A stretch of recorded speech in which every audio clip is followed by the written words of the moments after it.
नमस्कार दोस्तों, आपका फिर से स्वागत है मेरे YouTube चैनल पे। आज हम बात करेंगे सिंपैथेटिक नर्वस सिस्टम के बारे में। ये वीडियो बहुत ही इंटरेस्टिंग होने वाला है, आप इसे आखिरी तक देखना।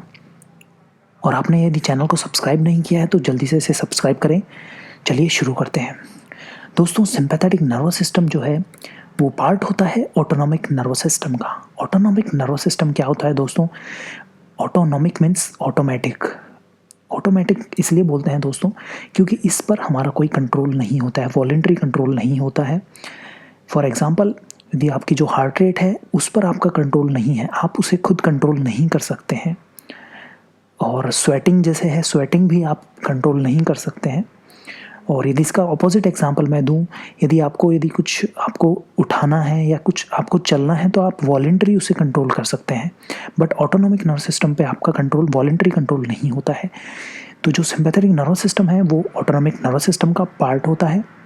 और ऑटोनॉमिक नर्वस सिस्टम दो तरीके का होता है, सिंपैथेटिक और पैरासिम्पैथेटिक। आज हम सिर्फ सिंपैथेटिक नर्वस सिस्टम के बारे में बात करेंगे, इसके फार्माकोलॉजिकल सिग्निफिकेंस के बारे में बात करेंगे, इसके कौन से रिसेप्टर्स होते हैं और कौन से न्यूरोट्रांसमीटर होते हैं उसके बारे में बात करेंगे। देखिए दोस्तों, जो सिंपैथेटिक नर्वस सिस्टम होता है वो पूरी बॉडी में जो है कुछ चीज़ें जो है कंट्रोल करता है।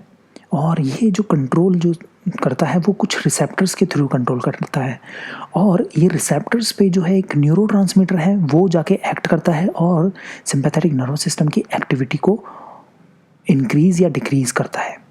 वो न्यूरोट्रांसमीटर होता है दोस्तों नॉरएड्रेनालिन। ये न्यूरोट्रांसमीटर होता है नॉरएड्रेनालिन सिंपैथेटिक नर्वस सिस्टम का, और ये एक्ट करता है सिंपैथेटिक नर्वस सिस्टम के डिफरेंट रिसेप्टर्स पे। तो आइए जानते हैं कि वो कौन से रिसेप्टर्स होते हैं। देखिए दोस्तों, दो तरीके के रिसेप्टर्स पाए जाते हैं सिंपैथेटिक नर्वस सिस्टम में, मेनली अल्फा रिसेप्टर्स और बीटा रिसेप्टर्स। ये भी बिल्कुल ईजी है याद रखना, ए बी, अल्फा रिसेप्टर्स और बीटा रिसेप्टर्स। अल्फा रिसेप्टर्स दोस्तों दो तरीके के होते हैं, अल्फा 1 और अल्फा 2। और बीटा रिसेप्टर्स की अगर याद बात करें आप तो ये तीन तरीके के होते हैं, बीटा 1, बीटा 2 और बीटा 3। आज हम इस वीडियो में सिर्फ अल्फा रिसेप्टर्स के बारे में बात करेंगे, बीटा रिसेप्टर्स के बारे में हम नेक्स्ट वीडियो में बात करेंगे। अल्फा रिसेप्टर्स दोस्तों, देखिए दोस्तों, जो सिंपैथेटिक नर्वस सिस्टम होता है वो मेनली फाइट या फ्लाइट मोड में जो है बॉडी में काम आता है। इसका मतलब देखिए दोस्तों, जब भी ऐसी कोई सिचुएशन आती है जिसमें आप डरते हैं या फिर आपको फाइट करनी होती है, उस सिचुएशन में जो सिंपैथेटिक नर्वस सिस्टम का बहुत ही मेजर रोल है। देखिए दोस्तों, जो अल्फा 1 रिसेप्टर्स होते हैं उसका एक्शन जो आप देखेंगे तो वो इसी ही जो फाइट और फ्लाइट मोड में जो है हेल्प करता है। कैसे हेल्प करता है? देखिए दोस्तों, ये जो एक्शंस हैं, ये अल्फा 1 रिसेप्टर्स के एक्शन है। वो कैसे हैं? देखिए दोस्तों, वस्कुलर स्मूथ मसल्स का कॉन्ट्रैक्शन करेंगे। इससे क्या होता है दोस्तों, जो मेन ऑर्गन्स जो होते हैं वहाँ तक ब्लड जो है पहुँचता है। और ये जो वस्कुलर रेजिस्टेंस है वो भी इंक्रीज करता है, क्योंकि वस्कुलर स्मूथ मसल्स में यदि कॉन्ट्रैक्शन होगा तो जो ब्लड वेसल्स हैं वो नैरो हो जाती हैं और जो ब्लड है वो काफ़ी रेजिस्टेंस से फ्लो करता है। तो इसलिए जो वस्कुलर स्मूथ मसल्स में जो वस्कुलर जो रेजिस्टेंस है वो इंक्रीज होता है।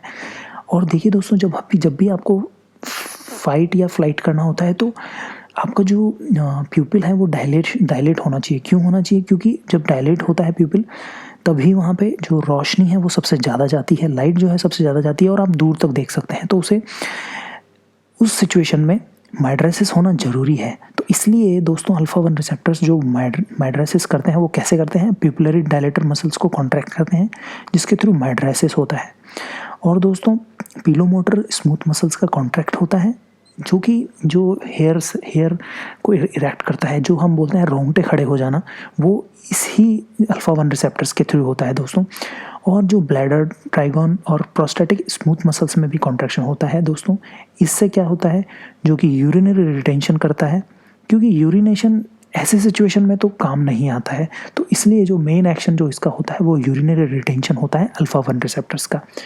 और दोस्तों ऐसे सिचुएशन में देखिए दोस्तों, ग्लूकोज जो होता है वो भी ब्लड में चाहिए होता है, इसलिए ये स्टिमुलेट करता है ग्लूकोजिनोलाइसिस को।